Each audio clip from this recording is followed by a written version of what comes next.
Good evening and welcome to the Best Overall Show. I'm Cass. This is Noah. And that's Hi. Joe. But Hello, thumbs Joe. down for Sorry. Joe. No, thumbs up for Joe. We love Joe. You were just down. Anyways. Hi, boys. Sorry we're a little bit late. We were actually just chatting offline, and we realized we're having too much fun because it's really nice doing a podcast with two people you actually enjoy. So, Noah, what's going on? So I think this is a community. I'm pretty sure with all the topics we're going to cover, this is a community episode. I know we're trying to get back to actually labeling what kind of episode. So this is definitely, in my opinion, we're going to obviously talk a little bit about the game. This is a community episode, and I have been immersed in community. So for those who watch the show, you might know that Ages Games is my store. And we've been running some events and getting more kind of exposure. And one thing that we want to do is start being able to do things like go live on TikTok and other things, be able to do giveaways and stream games and do travel logs and all that kind of stuff as we're going to events. But you can't really do anything on TikTok without 1,000 followers. You can just post content. So I'm currently on this crazy journey to try to get 1,000 followers on TikTok. And it's led me through doing unboxing of Kill Team things. And I've done a painting tutorial on Star Wars terrain for the planet Hoth. And I've done a stream of me drafting on Arena and a bunch of different elements of the hobby and nerd stuff. And I'm slowly learning what does get views and what doesn't. For instance, one of my the best performing one today is that someone found a sprue with a head that looks like me. I saw that. Dude, I saw the repost of that. It was dope. And so it's the Noah Marine. So I posted it on TikTok because there's a meme that's something like, I am Drew and I am Danny and we are not the same person. That's a lookalike thing. So, and that got 500 views or something today. So I don't know, man. I'm just figuring it out. But between that and I'm also hobbying a lot of GSC, and then I also have a million different ideas for things I want to hobby that I'm just bouncing between, and videotaping myself doing them, and then coming back and fixing it into a actual postable video. I kind of feel insane. But I also feel more energized than I have in quite a long time. And now Honestly, I'm prepping. You got to lean into that. I know, dude. And now I'm prepping for, because you guys saw me if we talk about Dallas, right? You guys saw me in Dallas. I was in and I was happy, but I was not super, wasn't really engaged in 40K. We were playing 40K, but I was not excited about 40K. No, the Noah I know and love really showed up after the gaming was done and we were hanging out, And so I'm now prepping for WCW, which we'll probably talk about. And I have just a million things going on. And I'm just I'm also patiently waiting for my rejection notice from Team USA because they're voting this week. So oh wow. I guess I'll find out sometime soon. I'm wearing my traded Team USA jersey for good vibes for you, Noah. All right. So awesome. Sounds like a lot going on. Yeah, I got a lot going on. What about you, Joe? You're usually the quietest of us. What you got going on? I'm getting ready for Rumble in the Rivers GT next weekend. And a week from tomorrow. Okay, but, yeah, not this coming weekend, not in 2 days. I am trying to bang out another kill rig in the meantime, which is going slow, and I am... That answers the question I was going to ask. Yeah. I have a super cool, I'm going to get a third one, too, because I'm going to go to Renegade Open next month. I just don't have time to get 2 done in time. So, but I got a super cool conversion for the second one and the third one, which I will have a sneak peek of in the hobby progress section. Awesome. Sick. Awesome. If all the parts come in time, which is also a big problem I'm currently experiencing. Oh no. But is it just a shortage of Are you? Oh, it's like I ordered all the parts like weeks ago, and like Whoa, Joe, you went super quiet Lost there. Joe's mic. Oh, there we go. How about now? Perfect. Yep. Okay. Yeah, I ordered all my parts like weeks ago, and because I had like a month to prepare, and then they just haven't shipped in time. So I'm just like really keeping my fingers crossed that everything comes in sometime mid next week, so I have at least a day or two to get it ready. But there's the rest of a kill rig I have to do in the meantime, like the body of it. So that is quite time consuming. You got some work to do Yeah. before they come anyway, so that's good. Keep you busy. Yeah. What do you got going on, Cass? I've been busy. I got a message from I have a little Ultramarines chat that I'm part of. We call ourselves a Victrix Guard.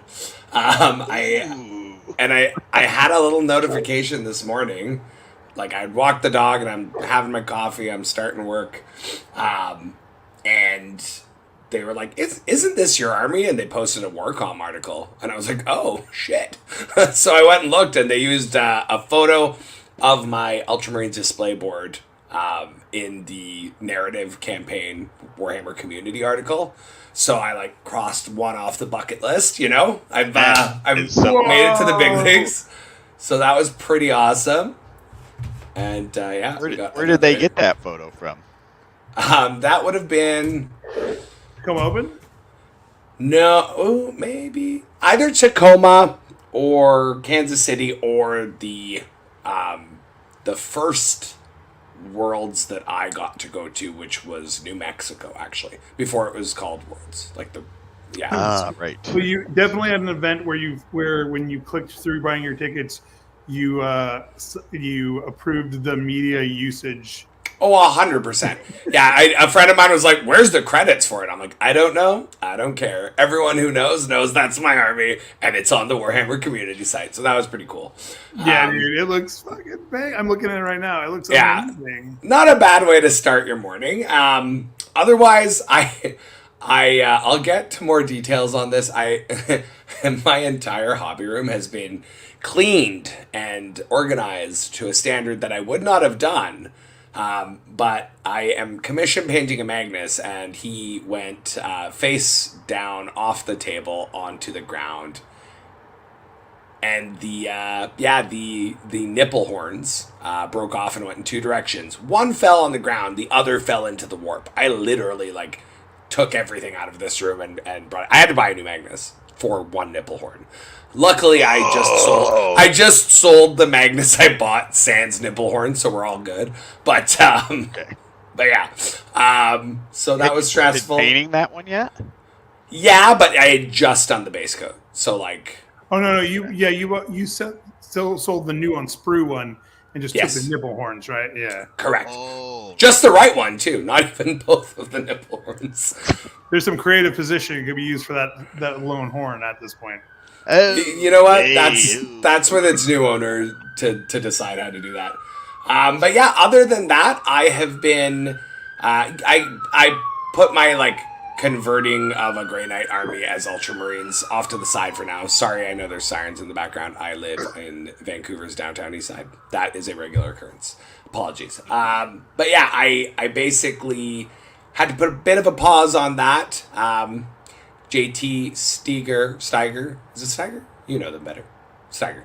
JT Steiger lent me his lovely Grey Knights army that I'm going to be using at Kipper's Melee, which is not this weekend, but next. A local major that I will be going to. And probably WCW as well. So I don't have to rush through and battle ready a Grey Knights army, which is lovely. But beyond that, yeah, I've just been playing, prepping, a lot of TTS. I have been banging my head against the wall with a 30 Terminator Grey Knight list. And I was this close to abandoning it. I had a talk with Lennon, and I was like, do I go back to Vanguard? And he was like, well, you could, but, and I chatted with a few people I trust, head coach of Team Canada as well. I was just like, okay, what do you guys think? And everyone was like, give your 30 Terminator list 1 or 2 more reps, and then we'll see. And I played a game against our teammate, Nicholas Fromme, who is on a Hypercrypt shooting Necron list which is arguably the worst matchup for this Terminator list. And you know how in The Matrix, like the first movie, the agents are like shooting him to death and they kill him? That was my first 3 reps with this list. And then when I stood up and said, my name is Neo, was last night, because it clicked and I saw The Matrix. And holy crap, this army is really freaking good when you do not make a single mistake. That's what I'll say. And it clicked. So I'm probably going to look for some more reps. So if you're out there and you want to play me on TTS, I'm looking at you too. Let a brother know. But yeah, I'm definitely vibing right now. I'm feeling a lot better about it than I was. And yeah, that's me. That's where I'm at. Are you still on Drakari, Joe? No. Off to the orcs? Yes. Did you see the red and the green from the MFF? They really were like... That was unbelievable. Yeah, maybe we got hobby progress, and then maybe the first thing we talk about hobby progress is just some quick hot takes, and then maybe into some community stuff. Sure. Yeah, that sounds sure. All right, hobby. Because I think we all have very strong opinions about the MFF. A lot of things happened. Hey, okay, this is Magnus with his new and improved right nipple horn. I have been working on it a bit, so I'd say the skin is probably done. I reserve the right to like touch up or adjust the levels of light, but I'm pretty happy with where the red's at. If you're painting Magnus the red, I feel like the red is kind of the most important part to get right first.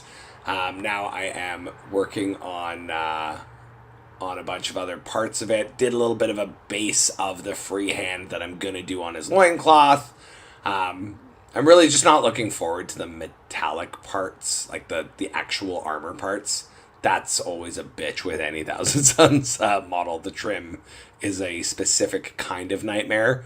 Like I have a whole Black Legion CSM army on sprue inbox that is going to stay at least in my closet for another year before I even look at it, like after painting T-Suns. But yeah, that's kind of where my focus has been in terms of the little bit of hobbying that I've been doing. Nice. How many hours do you think you have left on this bad boy? Of the T-Suns commission that I've done, I kind of want this to be the piece de resistance. So I'm not gonna cap it, but probably another 40 to 50 hours is what I'll put into this beast. Because what I'm really trying to do, I don't know if you follow El Miniaturista on Instagram. If you don't, you should. He is one of the artists I look up to. His glows are out of this world. It looks like he paints with nuclear waste. Like, that's how glowy his glows are. He has done a Magnus that I am very much inspired by. So I'm going to be trying to do some glows off the wings, off of his little eyeball on his hand, his eye itself. So I'm going to be doing a lot of OSL on this model. And for OSL to look good, you've got to get the other parts just right. So I'm going to take my time with this one. All right. Yeah. What do we got here, Noah? This is like it's got its initial layers down for an aberrant. So the skin is pretty close to where the picture's bad because I just took it in my car like a couple hours ago when I was like, I see the textured leather on the seat. I should send Joe a picture, and then I what I've been working on, and it was in the back seat because I went and played a game with it. But these guys are like, Cass basically gave me my color scheme. It's like a pale, kind of pink tinged, purplish skin, and then an actual purple like carapace where the skin is hardened.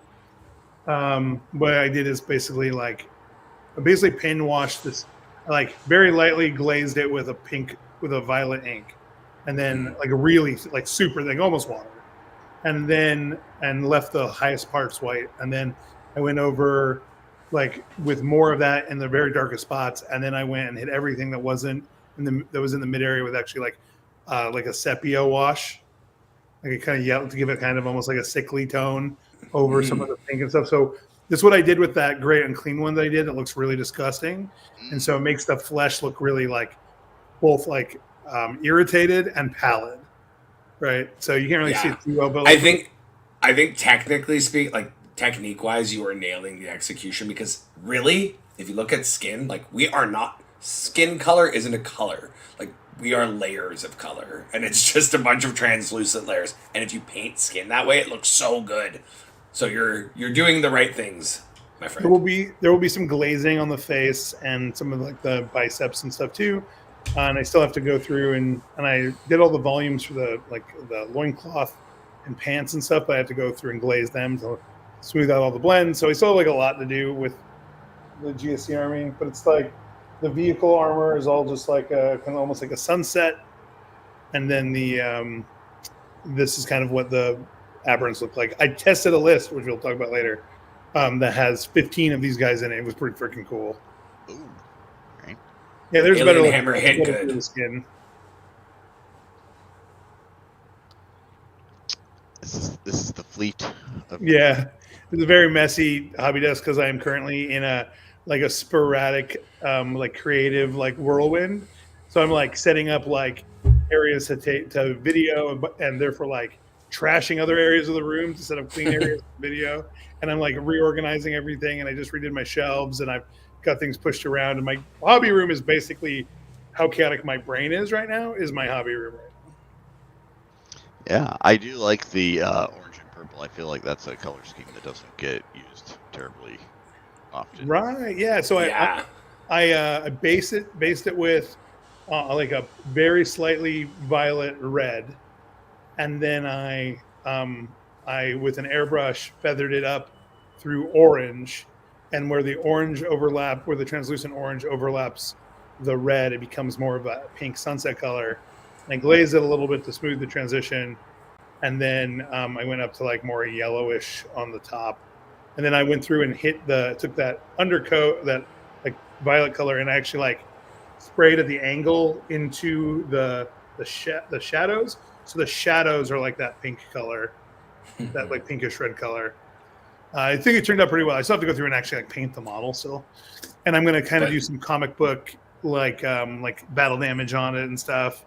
But still a lot to go. It looks really good though. Like this is a really solid start. I will say I don't know if it's because I like started ADHD meds last week or what, but I have this like overwhelming urge to come over to your house and put all of the caps back on your paints. Oh wow! that happens when I'm painting. I will just like whirlwind mode. so literally what happens is when I'm not working on, when I finish a project and I go into more play mode, I organize my game room and I leave it alone. I'm not down there very much. I go out and play and I'm playing on TTS and whatever. And then when I start to create, I'm like grabbing bits from other rooms, like from other boxes, and I'm like doing conversions and I'm like, doing things in the most messy, crazy way, but it turns into the thing I want, right? It obviously has had some pretty good results. oh yeah. No one's questioning the method. But it's literally I'm it's like just the madness. I'm a Big Mac man. I'm just like going crazy in there, just like hooking up. It's alive. Yeah, there's another picture. Get a little of the pink view. And I see you got that spotter on there for that +1 to ballistic skill. I do. The 4 of my guys have spotters, and 1 has the auger and the indirect gun, so that when he shoots you, I raise my AP by 1 and also strip cover. So it basically it makes my las cannons that I'm shooting into something, the heavy mine lasers, puts them up to AP 5. I've been on the receiving end of that. It's brutal. It's really good. Yes. That's good. It also puts my flamethrowers basically at AP 1, which is great. Right. Yeah, there's the pink again.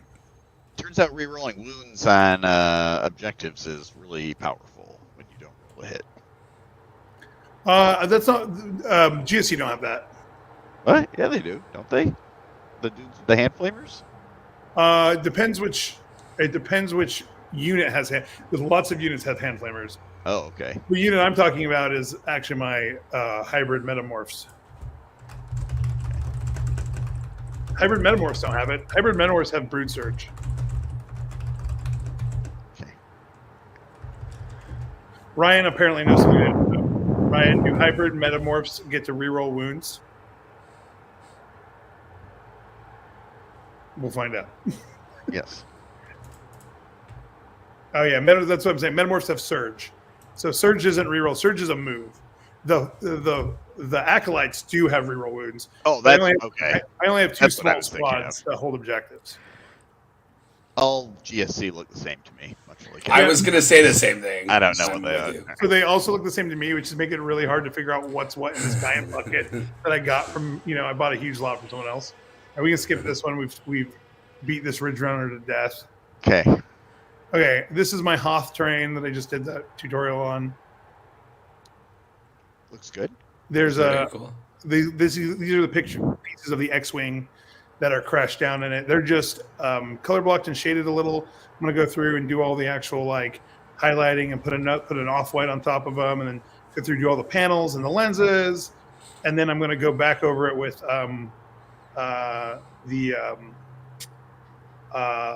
the snow technical paint to put little snow on the windshield and different places. You can't really see it very well, but in the top right corner terrain, the second to top piece, R2D2 is upside down in a snowdrift. Oh, is that what that I is? see him. Yeah. Yeah, so I'm really excited to paint that too. So this is gonna be another video I do shortly. I have this video up on my TikTok. I did a new style that I hadn't done before, where I just filmed me doing the painting and didn't really talk at all, just did my painting, and then I went through and I cut it down to just the main shots of me painting, the video, and then sped it up to 7 times, and then just talked over it. Oh, cool. Yeah. Smart. Oh, that's me. You make my painting look like garbage, Joe. I love you. Yeah. Woo! Damn. I got Beautiful. Beast Boss. That Beast Boss is so angry right now. I know. Yeah, When I saw this model originally, I was like, I thought it looked kind of boring, and then after I put it together and started painting, I was like, man, this thing's got a lot going on with it. So I love the little squig dude on the shoulder. Yeah, he gives him a +1 ballistic skill. Amazing. Is that why he has a crosshair eyeball? Yes. My man. His +1 ballistic skill on his Shuda. So. Oh my god, that's perfect. That's perfect, Joe. Well done. Holy Thanks. crap. I don't have a base form yet, but that's coming. And there's Spooty. And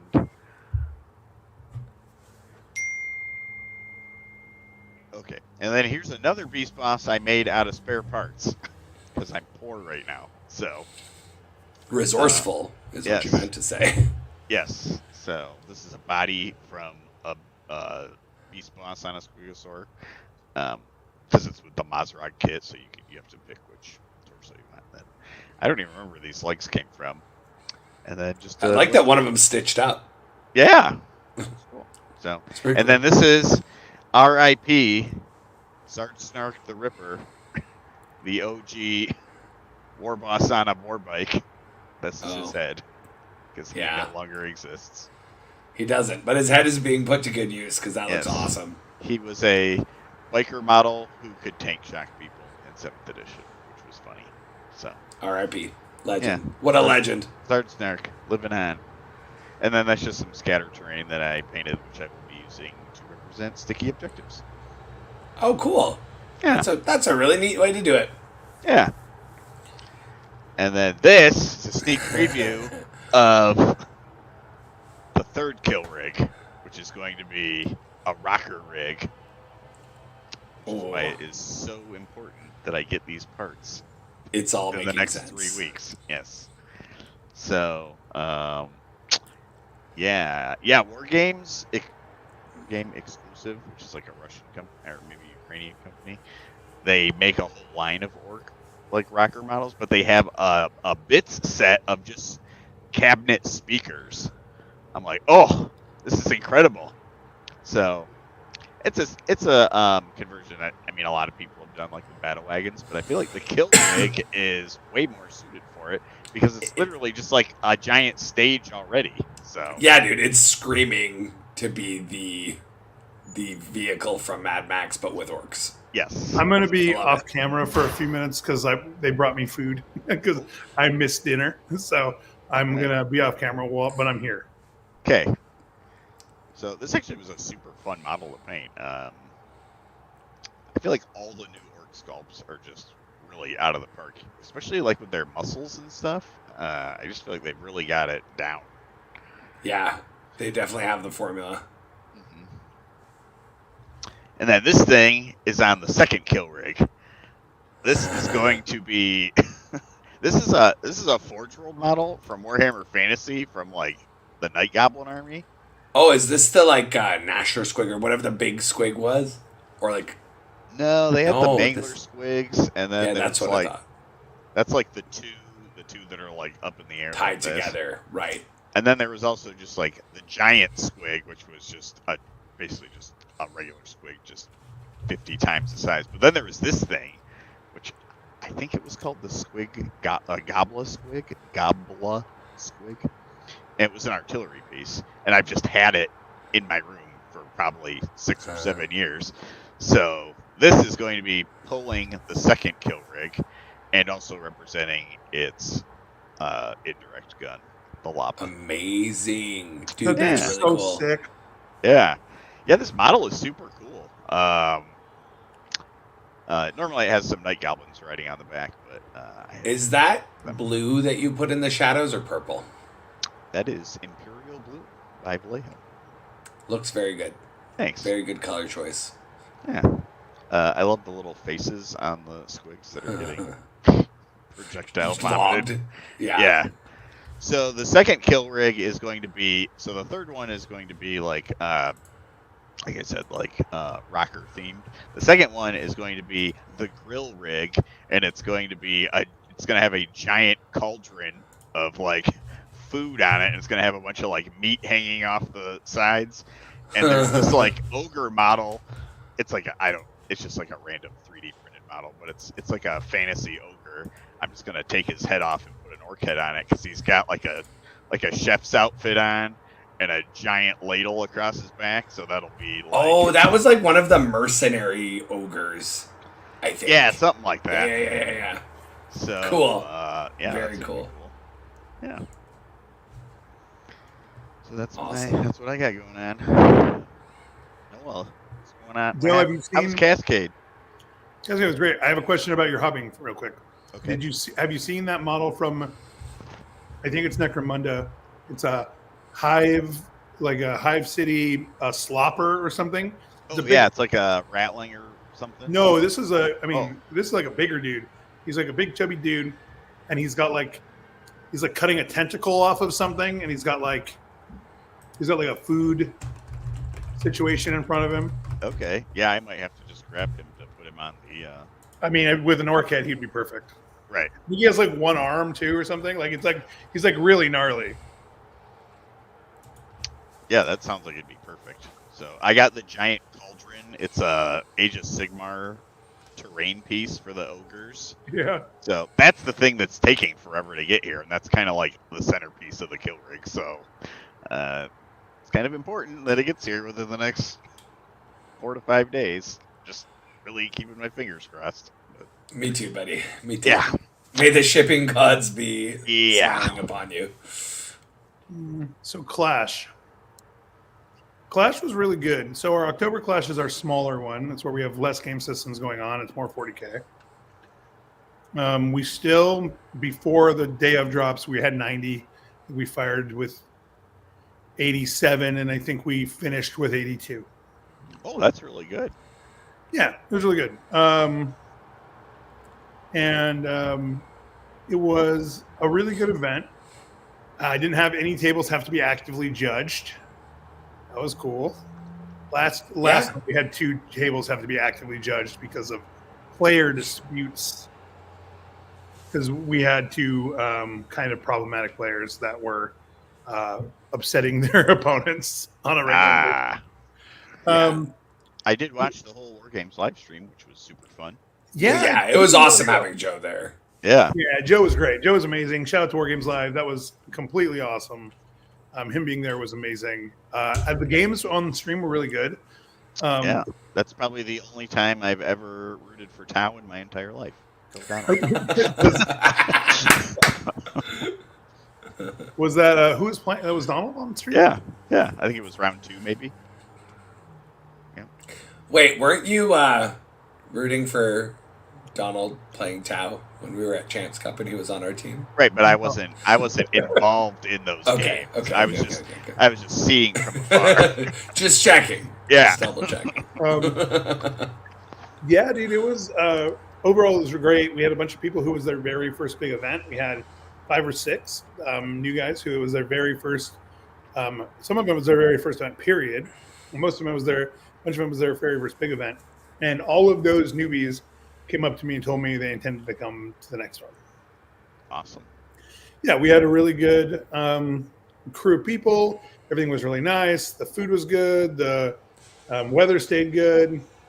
Like the painting quality, as the head paint judge. Yeah, you go ahead. Just say, holy crap! Like we in the Pacific Northwest have a bit of a reputation as being something of a hobby Shark Tank, and like, holy crap! Like it was wild. There was so many amazing armies. There was 2 perfect scores.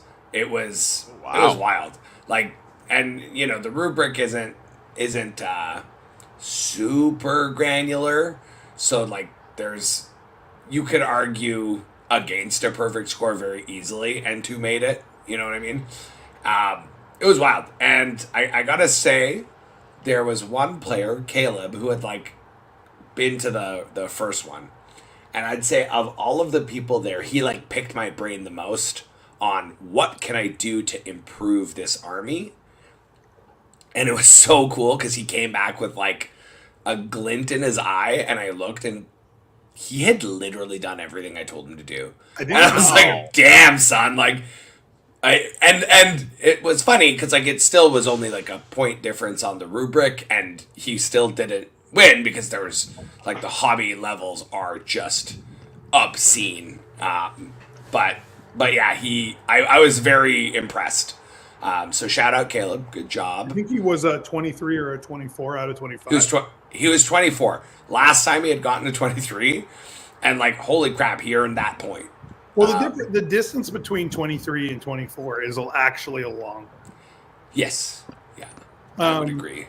And every 1 point you get on hobby is 4 points towards your best overall score. Okay. Because how it works is you take how we do best overall, which we'll get into here with who won it, but how we do, and they're all public. You can go see the scores right now. So how we do best overall is position 1 for play for generalship is worth 100 points. Every position below that is worth 5 to a minimum of 45 points. Once you get into 10th place, essentially it's 45 points all the way down. You get 45 points towards best overall by playing all 6 rounds and not getting disqualified for bad behavior. Right? Right. And every position above that is 5 points towards your best overall score. So it means that like, you know, being in position, just those like getting into that position 9 or whatever is like a big, or 8 is like a big deal because it's 5 more points ahead of like 80 other people, right? So that's where you can pull out. And then the hobby side, it's the rubric goes up to 25, but then we multiply the rubric by 4 and get a score of 100. And so every 1 point of hobby is 4 points of best overall. Wow. So we had our Jaden Iolasa, who won the event on generalship, also had a 24. so he was a shoo-in for best overall, but he had already had a golden ticket, so actually passed down for second best overall, which when it's relevant, I want to talk about his game, by the way, too. But yeah, so we had a lot of really stiff competition. The best overall top 10 was very brutal. The 225s, Andrew Johnson and Donald Plummer, the armies were literally breathtaking. I'm not like it's not even like I'm not even being like an overdramatic nerd saying they literally were like our works of art. Yeah, no, accurate. And so it was not a good experience for me as a judge because how we break ties is they each select one model, right? And then Cass nominates 2 other paint judges, and we sit down with each of the models and we critique them. And you're being critiqued on basically every skill you used, every technique you used on the model. We're critiquing you for 100% perfect execution on that model. And so even a tiny flaw in your execution will lose you out to your opponent, basically. We're looking for 2 perfect models. And the one that isn't perfect is the one that loses, right? And like you're splitting such fine hairs at this point. Like it was really hard. It was like to the point that I almost went to Noah and said, "I'm not doing this next time because this was too hard." Like I didn't say that. It literally came down like, to Donald's sword on the back end, the little fan on the sword, which he has glowing on the top, wasn't glowing on the bottom. Oh, that was Donald. literally that was it. On his far sight. Yeah. It was literally it, and it's a facet you wouldn't ever see or identify in any way or care about normally, but in this. Like when you're literally just side by side and trying to find any imperfection you can. Like I actually hate looking at models that way too. Like that's not how I like to take in the art because I feel like it doesn't do justice to either player or model. But like you have to do it somehow. Yeah, and the thing about it is like we can either do it a subjective way, or we can do it objectively. And objectively, the only way to do it objectively is look. Yeah. This model, is it 100% complete? Is it 100% perfectly executed? Right. Otherwise, we have to go down to like feel and like, did you illustrate a story? And I think that starts then narrowing people that have to like game towards a specific rubric. Like and that's I think honestly that is one thing. Like I see in the broader ITC hobby track, people that will just game the rubric and create this army on a display tray with all the fancy bells and whistles, but none of the soul and none of the creativity. Like I wouldn't call that art. I would call that like an exercise in bringing to life a spreadsheet, which it doesn't have the same vibe. And neither of the players that got the perfects on our side, I mean, like none of the players that were at Cascade were doing that. So it was, when I step back from the hard part of judging, it was really cool to be involved and get to have the honor of scoring such beautiful pieces of art. Because I don't think when you go down that rabbit hole, you can call that a piece of art. I mean, it got to the point where we were discussing like the texture of the trailer hitch. Yeah, literally. and it's a tough job, but someone had to do it. So, congrats to both of them, though. Like seriously, borderline perfect works of art. Can't stress that enough. They did really good, and so. We got some. Do we have more? Is there a slide? Oh yeah. So these are Jazz made some amazing, has a bunch of professional pictures. We didn't get them to Joe in time. So what we have is my random snaps of armies from the thing. We'll get them up somewhere where people can see them. Yeah, you need to repost them on the Aegis site. I mean, let's be real. Yeah. We'll get them up there here shortly. But this is Jubilee, Titan of Joys, Custodes. No, Sisters. Sisters, sorry. Why did I say Custodes? I don't know what's wrong with me.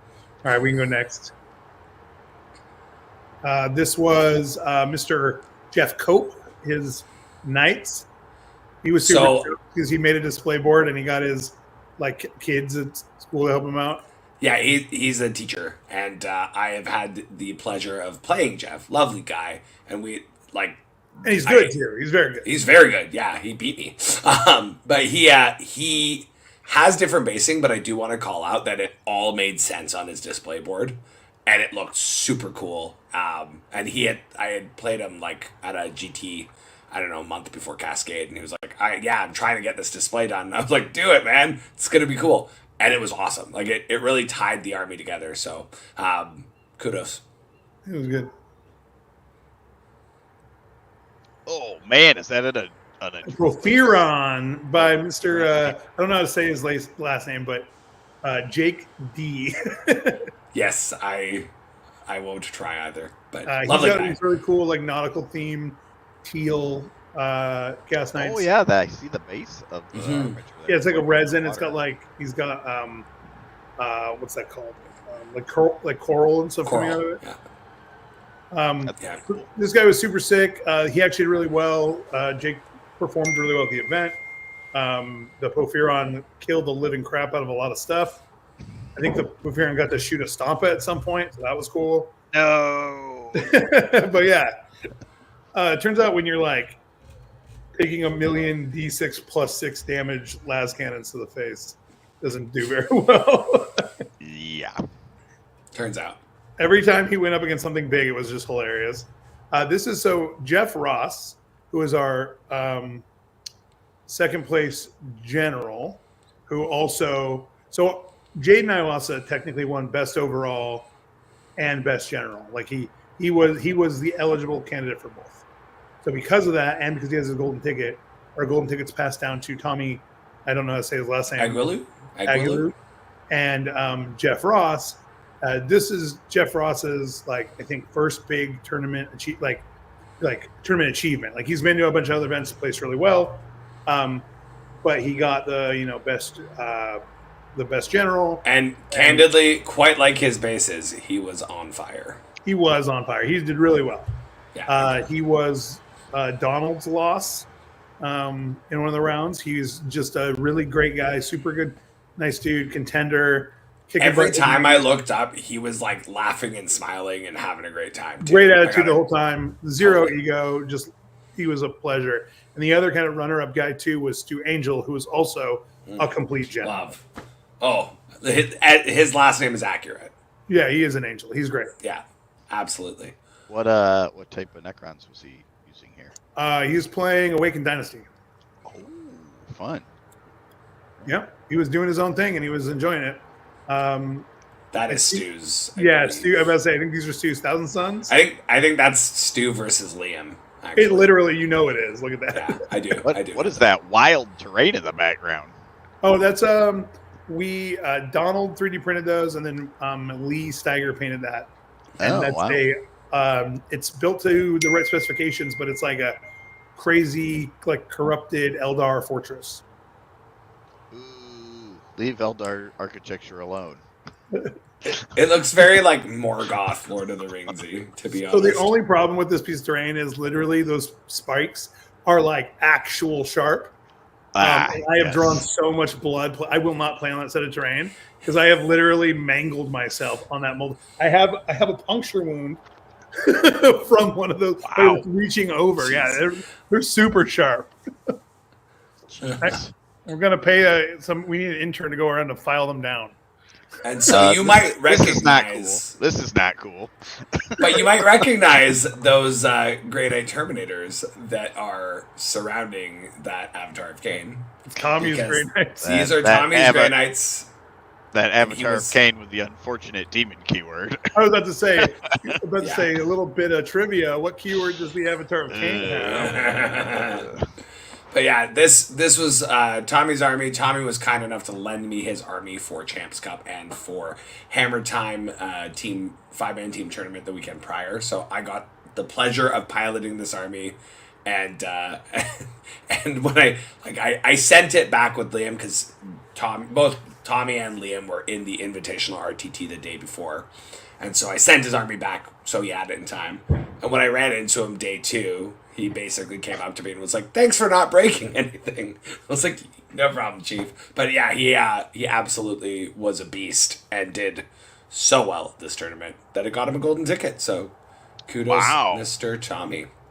Yeah, so I want to talk about the game real quick because this event, I mean, this episode about community, right, is just like us. We're just like gushing on all these great people in our community because Cascade Clash was literally, I felt like a highlight of how good of a community we have. Everyone was laughing and joking, getting along.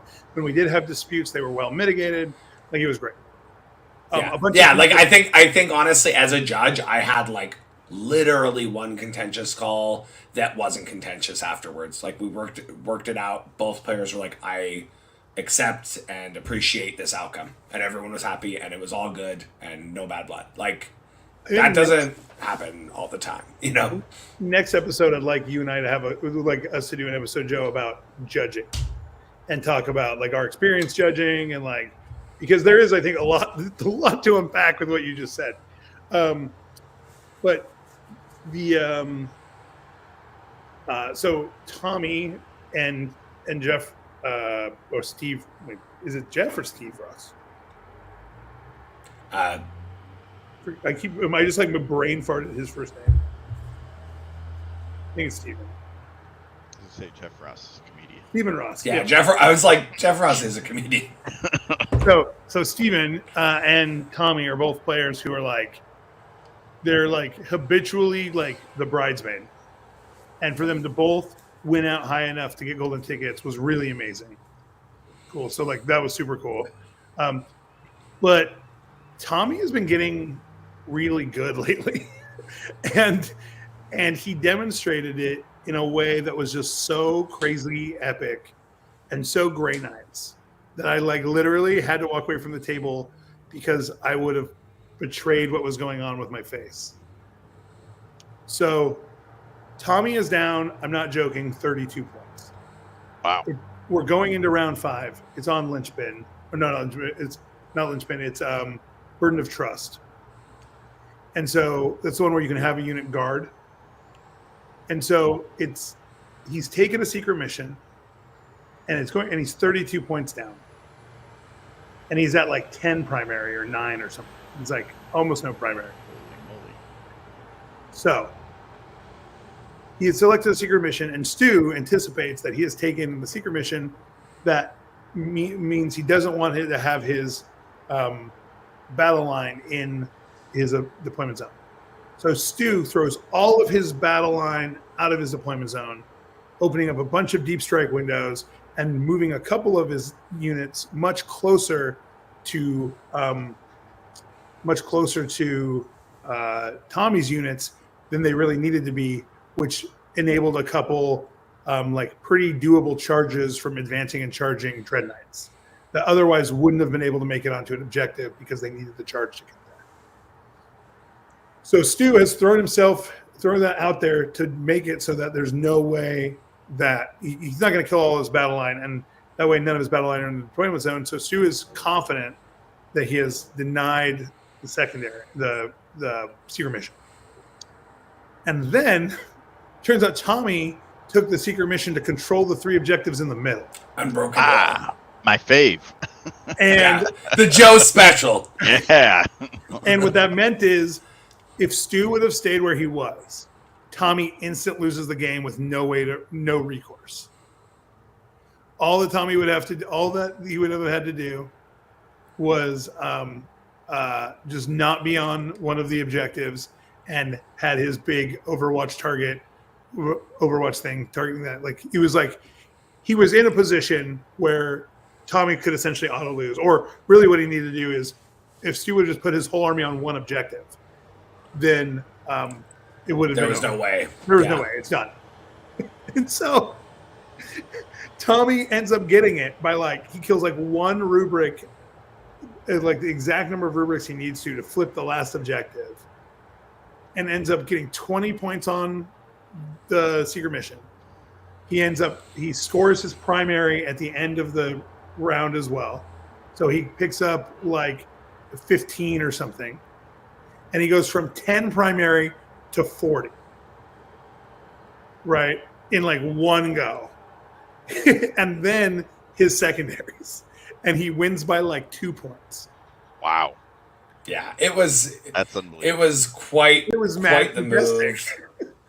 And also just shout out to Stu, because that moment sucks. And my heart goes out to him because I watched him die a little, but well, if we had the balanced data slate by then, he would have won. Yeah, and that's the reality, and that's the reality of playing a live game that gets updated the way that Warhammer is. But I want to and we all knew the whole time that we were all exploiting like a We were on borrowed time with these secret mission swings. Let's be real. But like, no, I wanna call out Stu for being such an amazing sportsman in the hardest moment to be an amazing sportsman. It's really easy to be a good sport when, like, things don't go your way, kind of obviously, or if things are really going your way, it's really easy to be gracious. But when you are winning and it just the rug gets swept out from under you, it is very easy to be like, fuck this game and get upset. And he didn't. Like, you could tell he was upset, but he didn't take it out on Tommy or anyone else. Just an absolute gentleman. I had just met him. I'd heard a lot of good things about him, and then he showed me like the best quality of his character. So Stu, much love, brother. Shout out. He took Best Chaos home, so that was cool. But like doing the math too, retrospectively, if Tommy would have lost, Donald would have taken second best overall. Yeah. And then Donald would be going to like there was at one point, I did the math of the last round, and strangely enough, the top 5 tables all had a chance at a golden ticket based on who won what. There were literally 10 people who were all potentially in contention for a golden ticket on the last round, because like if Jaden lost and a whole bunch of things flipped, if Jaden won, then it offset a bunch of people's things, and then he had a golden ticket, and they passed down. It was just like, it was a nail biter down to the very end. Wow. It was good. It was very good. Hey, isn't it like less than a month until the championship? It is November 24th. So now we're at the point where we're trying to get ready for WCW, and I have literally no idea what I'm testing GSC because I've always wanted to play GSC. But the thing is, I'll have to get enough reps in for it too.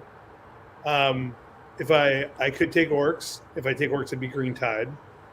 And the simple fact is, it's like a lot of good armies right now, a lot of the really high level armies can't actually kill 140 bodies effectively. So like that is an interesting thing. It's an interesting proposition, considering also that list went down like 120 points. Yeah, buddy. Yes, it did. So there's that, right? I know Cass is locked in on Grey Knights, and then like I could take Imperial Knights and with some sister allies and do like Stomping Knights and cover stripping, which is cool. I could. Oh, the immolators. Yeah, you can take an immolator and a squad of sisters in it. Yeah. Wow. That's pretty good. And then if you want, you can also take Kodiaz, who strips cover also. Wow. Yeah, so there's a really cool package in there for like stripping cover and having some objective control. And then there's like a secret dark part of me that just wants to take Anvil Siege Force. Go get him. Yeah, that was born from a very funny conversation we had at Champs Cup, wasn't it? Yeah. Well, yeah. I've always wanted, like, Crimson Fists, a bunch of dudes with bolters are my favorite archetype, period. I never get to play it because it's just not good. Fair. Yeah. Oh yeah, there's me and my 21-year-old, and then her friend who's basically like a niece to me, who has been hanging out with the family since like middle school.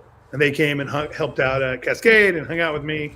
And my 21-year-old's rocking Aegis beanie. She also works at Aegis, so like this thing. Awesome. I didn't get her the job though. She had to apply through Lee. Oh, so I see. I see Donald. Is that Donald? That is Donald. Photo bombing in the back. Did you guys notice that we're one of the cover photos for the Challengers Cup? Yeah, I did see that. Like the background.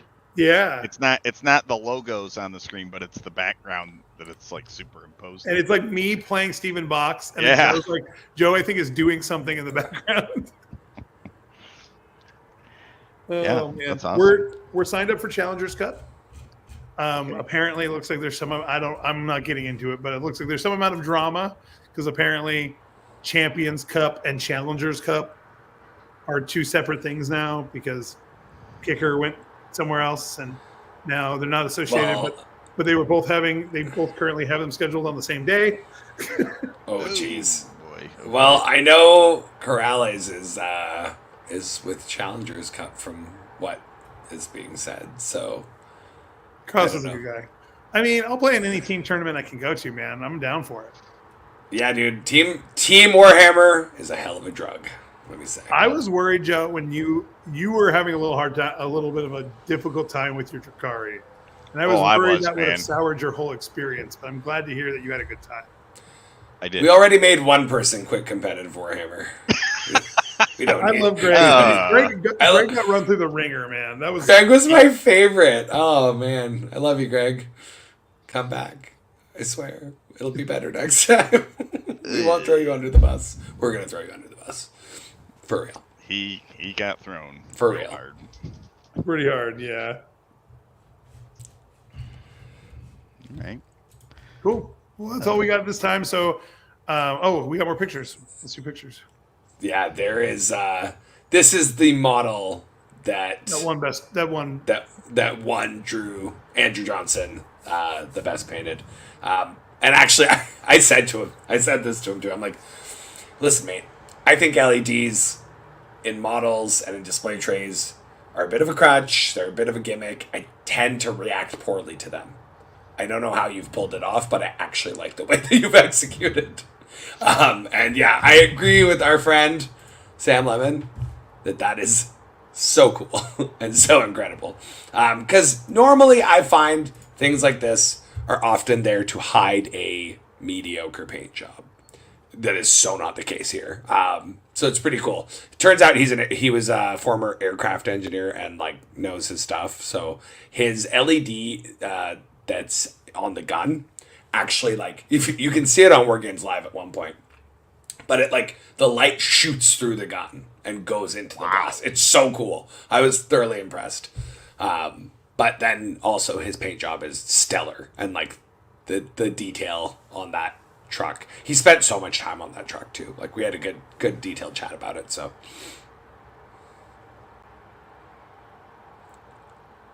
Tommy's Grey Knights. Yeah, Tommy's Grey Knights. You were talking about?